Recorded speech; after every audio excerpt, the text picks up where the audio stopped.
Shalom Bapak Ibu. Bersyukur boleh bertemu kembali dengan kita sekalian dalam keadaan yang sehat.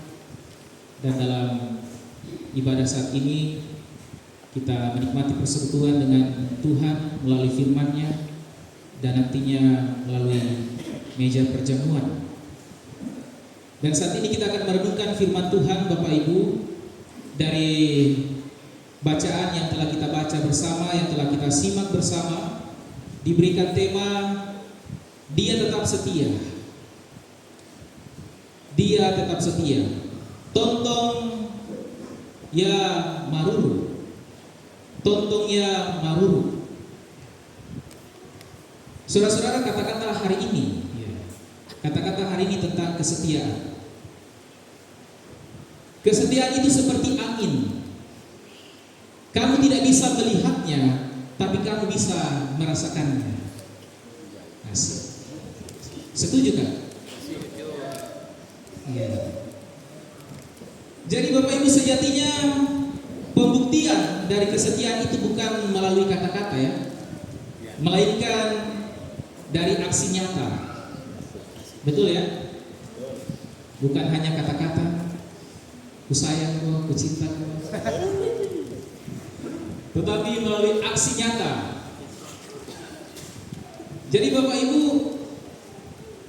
kita harus mempergunakan kesempatan yang ada untuk membuktikan kesetiaan kita kepada orang yang kita kasihi, kepada pekerjaan kita, kepada pelayanan kita, terlebih kepada Tuhan.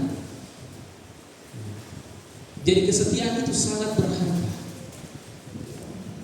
Tetapi hati-hati Bapak Ibu ya, jangan sampai kita setia dalam hal yang buruk.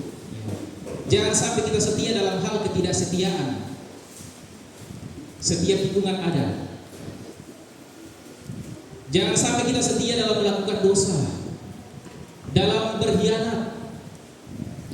Pokoknya jangan sampai kita setia dalam hal-hal yang buruk, tetapi kita setia pada hal-hal yang baik. Betul ya Bapak Ibu ya? Betul ya? Ya. Lalu pertanyaannya Bapak Ibu, kenapa kita harus setia? Kenapa kita harus setia? Jawabannya adalah karena Bapak Ibu Saudara punya Tuhan.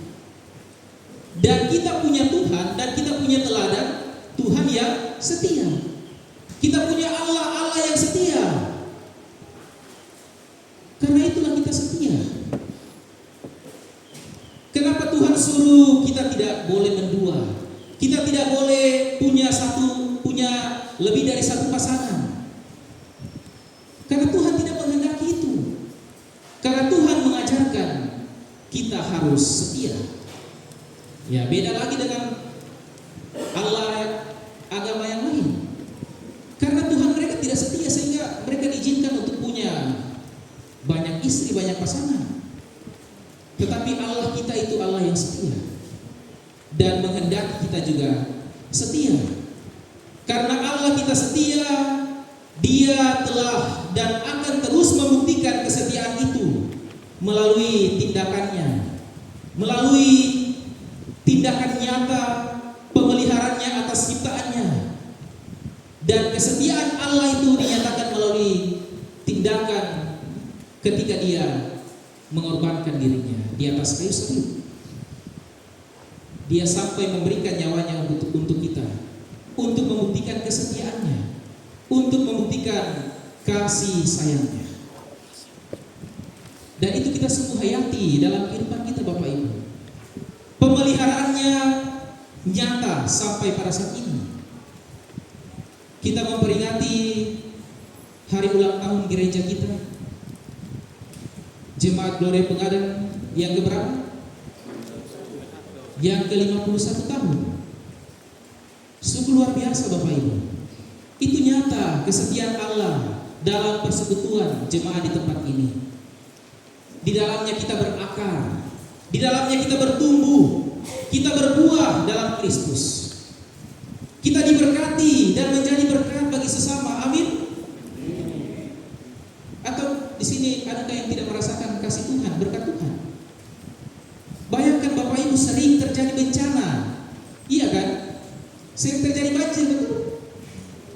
sering terjadi banjir, apalagi gelombang datang, pasang surut, masalah persoalan kita hadapi. Tapi lihat, Tuhan tetap setia memimpin kita.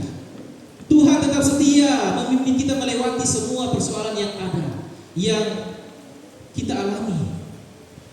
Karena itu kita bersyukur pada saat ini Bapak Ibu atas karya Tuhan dalam kehidupan kita, dalam persekutuan, dalam kehidupan berjemaat kita. Kita perlu bersyukur karena kesetiaan Tuhan.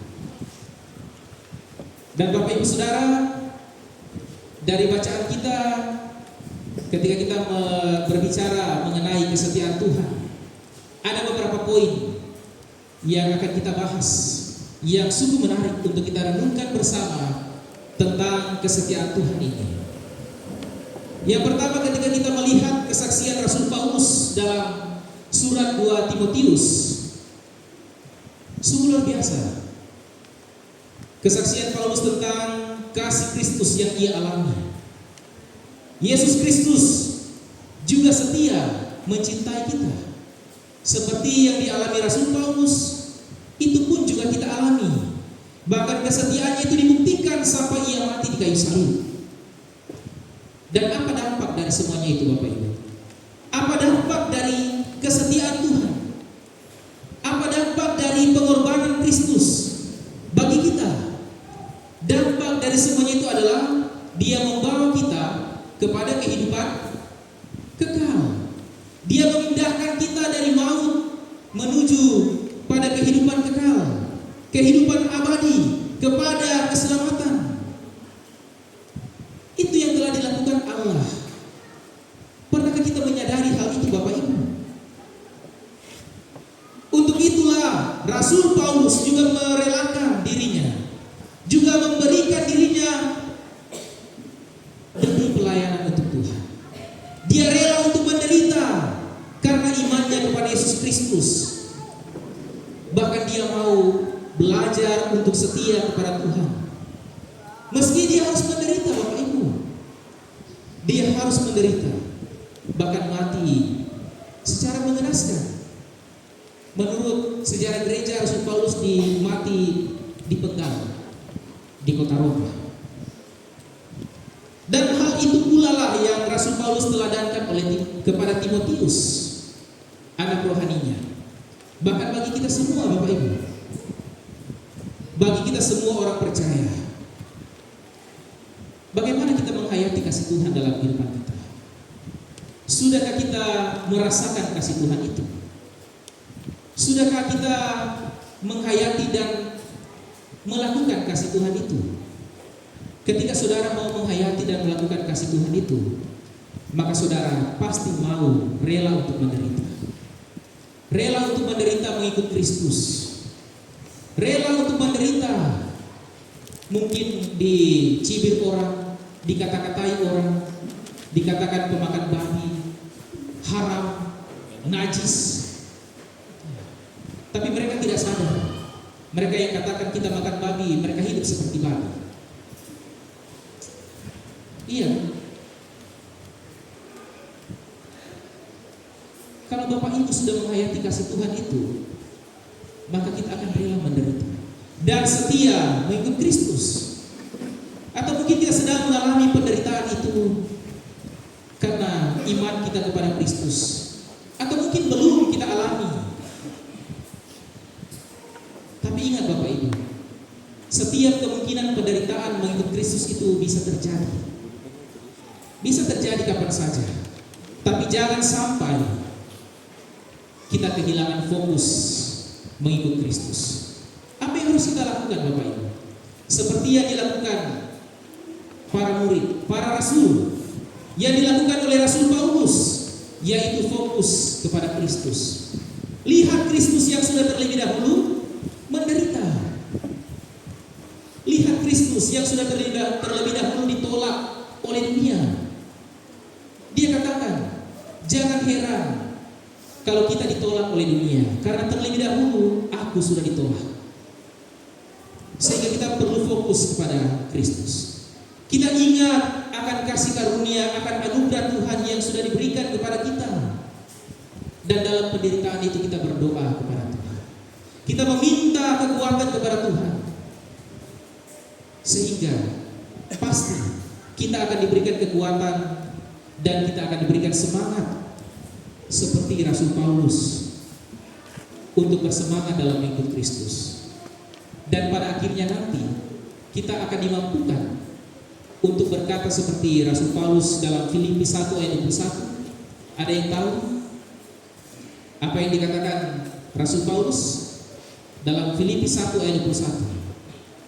Di situ dikatakan, karena bagiku hidup adalah Kristus dan mati adalah keuntungan. Karena bagiku hidup adalah Kristus dan mati adalah keuntungan. Karena kita tidak khawatir lagi Bapak Ibu. Hidup kita ini dijamin oleh Kristus. Bahkan kematian pun dijamin. Jadi tidak perlu khawatir dalam kehidupan ini. Itu yang pertama. Yang kedua, kasih dan kesetiaan Tuhan itu kita rasakan melalui ciptaannya yang bersifat universal. Artinya apa? Yang bersifat menyeluruh. Itu tidak hanya dirasakan oleh orang-orang tertentu, oleh sebagian kelompok, tetapi dirasakan oleh semua orang, bahkan seluruh ciptaan. Ya, kalau kita mau lihat bagaimana seluruh ciptaan itu dipulihkan nanti di langit dan di bumi yang baru. Tapi kita melihat dalam bacaan Injil, Tuhan tidak memandang siapa. Tuhan tidak memandang orang yang dia mau selamatkan. Tuhan tidak melihat bahwa dia ini orang Yahudi, dia ini orang Samaria, dia ini adalah orang suci, orang berdosa. Tuhan mengasihi semua orang. Tuhan tidak membeda-bedakan golongan tertentu, bangsa tertentu, keluarga tertentu. Tetapi kasih Tuhan nyata bagi semua orang. Terlihat pada diri orang kusta yang merupakan kaum terpinggirkan, kaum yang tertolak pada saat itu Bapak Ibu. Karena kondisi yang mereka alami, tapi mereka juga mendapat kasih karunia daripada Tuhan. Yesus menghampiri mereka. Yesus memulihkan mereka. Dan sikap Yesus itu memberi teladan bagi kita selaku umat percaya. Selaku gereja, kita dipanggil untuk bagaimana menyatakan kesetiaan bagi orang-orang yang terpinggirkan. Bagaimana diri kita Bapak Ibu? Apakah kita punya kepekaan untuk menolong orang lain? Apakah kita punya belas kasihan bagi mereka yang hidup dalam penderitaan? Atau malah kita senang kalau orang susah? Apalagi orang yang susah itu adalah orang yang kita benci, ya. Kita senang sekali atas penderitaan orang lain. Kalau seperti itu, saudara, itu bukan orang Kristen. Saudara bukan penyembah Allah yang benar. Tetapi kita harus punya kepekaan untuk mengasihi setiap orang. Punya belas kasihan bagi mereka yang membutuhkan. Itulah panggilan kita Bapak Ibu Saudara.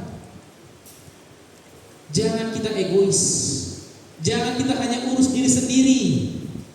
Jangan hanya rajin ibadah selebrasi, tapi lupa ibadah aksi. Ibadah selebrasi ini yang kita lakukan saat ini. Bapak Ibu rajin pergi gereja, rajin pergi ibadah. Kalau menyanyi suaranya paling keras, siapa itu? Terlihat sungguh-sungguh. Gak tahu nanti kalau di meja perjamuan mungkin dia menangis nanti, terlalu menghayati, tapi nanti setelah di luar lupa semuanya. Kita lupa ibadah aksi. Kita lupa mengasihi sesama. Kita lupa menjadi berkat bagi orang lain. Kita hanya mengatur, mementingkan diri sendiri supaya terlihat oleh orang lain bahwa kita orang alim, kita orang suci, tidak berdosa. Itu kita orang munafik Bapak Ibu. Jangan sampai kita menjadi orang seperti itu.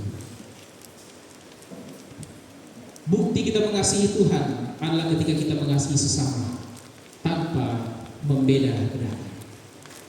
Kita mengampuni orang-orang yang bersalah kepada kita. Itu yang kedua.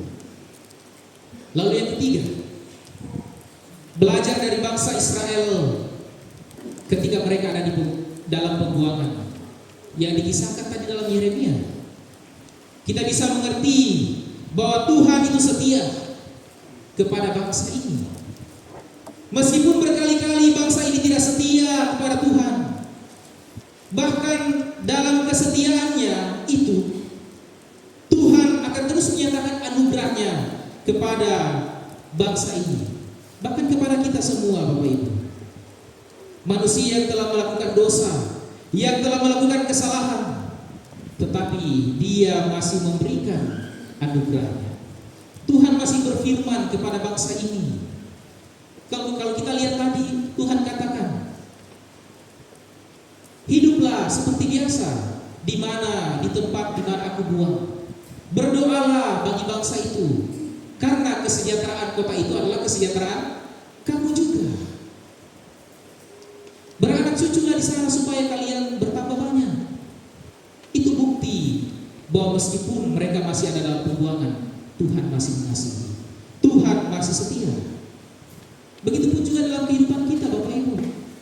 Dimanapun kita berada, selagi kita ini adalah masih anak-anak Tuhan, masih umat Tuhan, masih beriman kepada Kristus, kita akan mengalami kasih dan kesetiaan Tuhan.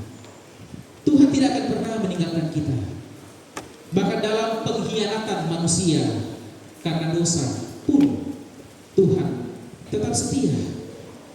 Ia tetap mau memberi janji pemulihan bagi umatnya yang dikasihinya.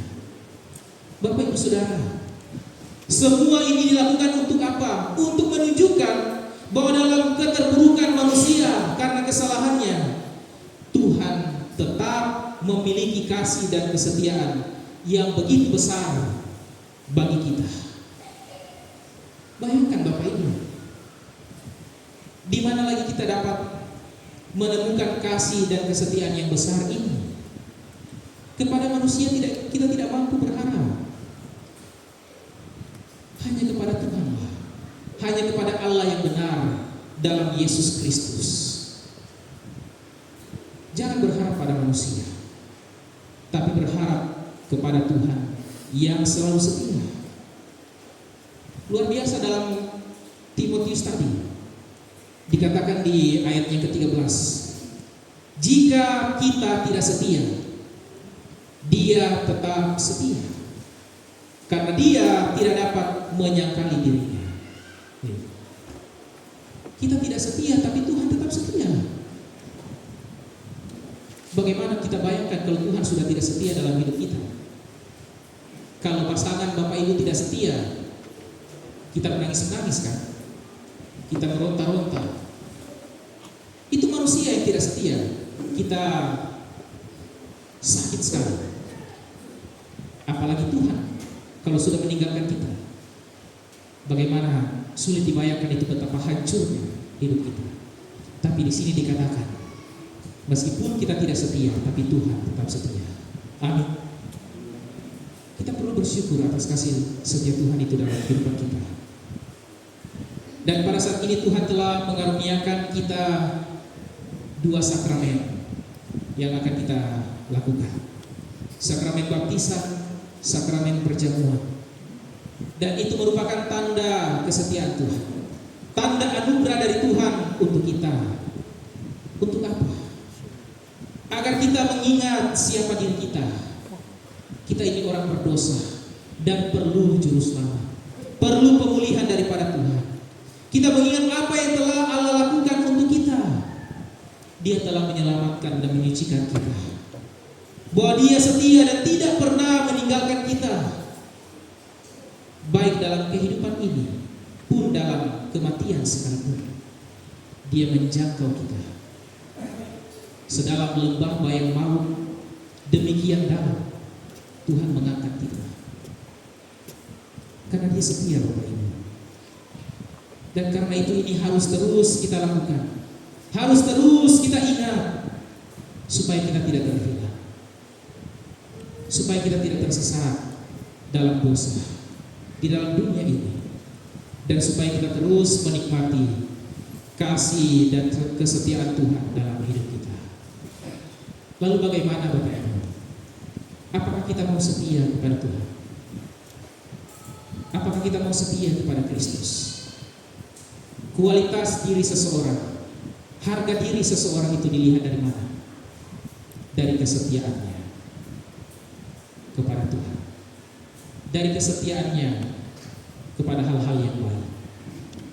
Kualitas diri seorang pelayan dilihat dari kesetiaannya, bagaimana dia menghadapi masalah persoalan hidup, apakah dia tetap teguh beriman kepada Tuhan. Dan sekiranya Roh Kudus menuntun kita untuk tetap setia kepada Tuhan. Amin.